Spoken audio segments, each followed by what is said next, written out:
जय हिंद दोस्तों, आप सभी का स्वागत है। आज के वीडियो में हम लोग बात करेंगे रेलवे का जो ट्विटर महाअभियान चल रहा था वो क्यों असफल हुआ, क्या कारण है जिसकी वजह से ये सफल नहीं हो पा रहा है और हर एक पॉसिबिलिटी पर हम लोग बात कर रहे होंगे। देखिए, सबसे पहले बात करते हैं क्यों फेल हुआ आंदोलन। देखिए, जो पहला नंबर पॉइंट है, टीचर में एकता का अभाव।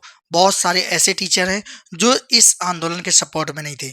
आपने देखा होगा कि मैक्सिमम टीचर ने वीडियो बनाया, लेकिन कुछ अभी भी ऐसे टीचर हैं जिन्होंने रेलवे रिफॉर्म को सपोर्ट ही नहीं किया।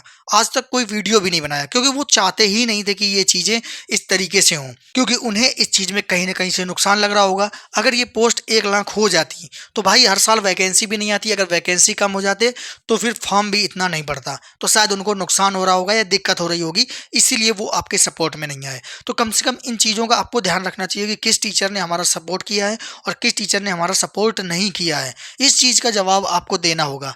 दूसरी चीज़, लाइव नहीं जुड़े। कुछ टीचर ऐसे भी हैं, जैसे उस दिन राकेश यादव सर ने सबको लाइव जोड़ा था जिस दिन ट्विटर महाअभियान था, तो कुछ टीचरों ने मुंह फुला लिया था। उनको लग रहा था कि मुझे क्यों नहीं इनवाइट किया गया। भाई आप ये समझिए, अगर पूरी टीचर कम्युनिटी की बात की जाए, कम से कम 1000-2000 ऐसे टीचर होंगे जो रेलवे या एसएससी वालों को पढ़ाते हैं। अब आप समझिए कि क्या सारे लोगों को लाइव जोड़ा जा सकता है, क्या सारे लोगों से बातचीत की जा सकती थी। आप लोगों को इस चीज़ से टेंशन है कि मुझे क्यों नहीं लाइव जोड़ा गया, जबकि इस चीज़ से टेंशन नहीं है कि बच्चों के लिए क्या कर रहे हैं हम। देखिए, जो टीचर लाइव नहीं जुड़ पाए थे वो टीचर अपने अपने चैनल पर लाइव हो जाते, क्या वो लाइव नहीं रहते हैं? फालतू का भाषण देने के लिए लाइव आ जाते हैं। लेकिन जब रेलवे रिफॉर्म की बात हो रही थी तो उनको उसी प्लेटफॉर्म पर लाइव जाना था। कुल मिला के इन्हें अपना चेहरा चमकाना था, इनको अपना चेहरा दिखाना था कि हाँ, मैं भी जुड़ा राकेश यादव सर के साथ। तो भाई इस तरीके से नहीं होता है। पहले आप कुछ स्टूडेंट के लिए करिए, तो तब तो आपको प्रेफरेंस दी जाएगी। अभी मैं भी गुस्सा हो जाऊं कि भाई मुझे क्यों नहीं बुलाया गया, तो इस तरीके से नहीं होता है। चीज़ें देखी जाती है कि आप स्टूडेंट के लिए कितना कर रहे हो, स्टूडेंट के लिए कितना खड़े हो।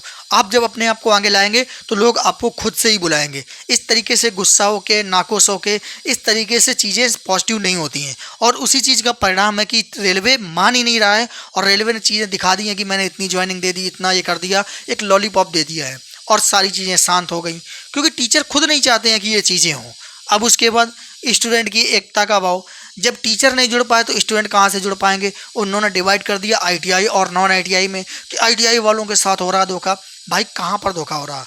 राकेश यादव सर ने सीधा डिमांड की कि टेक्निकल पोस्ट पर आईटीआई होनी चाहिए, नॉन टेक्निकल पोस्ट पर नॉन आईटीआई होनी चाहिए। फिर क्या धोखा कर दिया आपके साथ? कहाँ पर आपका सपोर्ट नहीं किया? लोग सिर्फ फर्जी का डिवाइड कर रहे हैं। उनका ये मतलब था कि मुझे भी लाइव पे जोड़ा जाता तो हाँ, राकेश यादव सर सपोर्ट कर रहे हैं। तो ये चीज़ें ऐसे नहीं होती हैं, आप अपनी मनमानी नहीं कर सकते हैं। ये स्टूडेंट को ही सोचना चाहिए कि ये मेरे लिए वैलिड है या नहीं है। दूसरी चीज़, ये अपने फ़ायदे के लिए आपका नुकसान करा रहे हैं। किस तरीके से? किसी को कुछ भी नहीं मिलेगा। मान लीजिए रेलवे ने नोटिफिकेशन दिया था, उसकी गलती है, केस चल रहा है। रेलवे ये वैकेंसी को रद्द भी तो कर सकता है।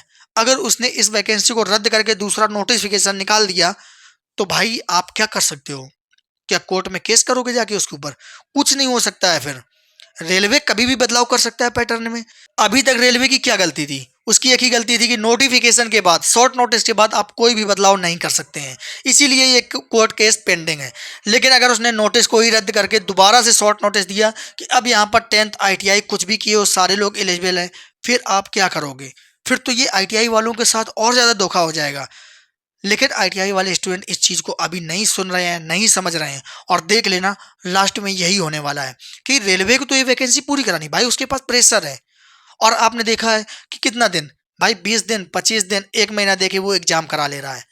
भाई कोई भी कोर्ट केस पड़ा रहे, कुछ भी पड़ा रहे, अगर रेलवे को ये चीज़ सूझी कि मुझे करानी है ना, वो देख लेना, इस नोटिस को रद्द करके दूसरा नोटिस निकालेगा और जो जो लोगों ने फॉर्म ऑनलाइन किया है उसको उसी पे मूव कर देगा। भाई एक कोई लिंक डाल के सबसे सबमिट करा लेगा कि आप अपना अपना दोबारा से अप्लाई कर दीजिए, आपका कोई चार्ज नहीं लगेगा, उसी रजिस्ट्रेशन नंबर के साथ हो जाएगा। फिर आप क्या करोगे? कौन सा केस कर लोगे और किस बेस पर कर लोगे? अभी तो आपके पास प्लस पॉइंट हो गया तो आपने कर दिया केस। और फिर जिस टीचर की आप बुराई कर रहे हो, जिस टीचर के सपोर्ट में नहीं खड़े हो रहे हो, ऐसे वीडियो बना रहे हो, वही टीचर आपका क्यों सपोर्ट करेंगे? और वो टीचर उस टीचर को सपोर्ट नहीं करेंगे तो नुकसान किसका होगा? बच्चों का होगा जो आईटीआई वाले हैं। तो भाई अभी समझ जाओ, आपको टेक्निकल पोस्ट पर आईटीआई मिल रही, फिर आपको क्या करना है? फिर आपको किस चीज़ का डर है? इसलिए मैं कहना चाहूँगा भाई, आईटीआई हो चाहे नॉन आईटीआई स्टूडेंट हो, सभी लोग हर एक ट्विटर महाअभियान में जुड़ा करें। अगर ये चीज़ें पॉसिबल होती हैं, आपके लिए पॉजिटिव होती, तो आपने देख लिया था जब दूसरे दिन ट्विटर महाअभियान हुआ था, उस दिन रेलवे रिफॉर्म आपका ट्रेंड ही नहीं किया था, उसको ब्लॉक कर दिया गया था। भाई इसी तरीके से चीजें होनी है, रेलवे अपनी मनमानी करता रहेगा जब तक टीचर स्टूडेंट एक नहीं होंगे। तो भाई सारे लोग एक होकर रहो, वरना फिर इसका नुकसान आपको ही होने वाला है। आप भी जानते हैं इस 32,000 में 17,000 पर ही फाइट है, 17,000 ही वैकेंसी आपके लिए है। तो सोचिए, अगर आपको ये 60,000 70,000 करके 1 लाख करके दी जा रही है और आपको 50-50,000 दिया जा रहा है, तो भाई आईटीआई वाले दोनों जगह तो एलिजिबल हैं। तो आपको क्या दिक्कत हो रही है? आप किसी के भरोसे न रहें, किसी को अपना माई बाप ना बनाएं। भाई कोई अपना नहीं होता है, वो सिर्फ अपने बिजनेस अपने धंधे के लिए लड़ रहे हैं, तुम्हारे लिए कोई नहीं लड़ रहा है। आप साथ छोड़ दो, वो देख लेना, वो तब भी लड़ते रहेंगे क्योंकि उनका धंधा बंद हो जाएगा, इसलिए उनका अपना फायदा है। आप लोग फालतू में ही नुकसान झेलोगे। आप लोग ये काम ना करें कि आप लोगों का ही नुकसान हो। मिलते हैं फिर किसी और इन्फॉर्मेशन के साथ। जय हिंद।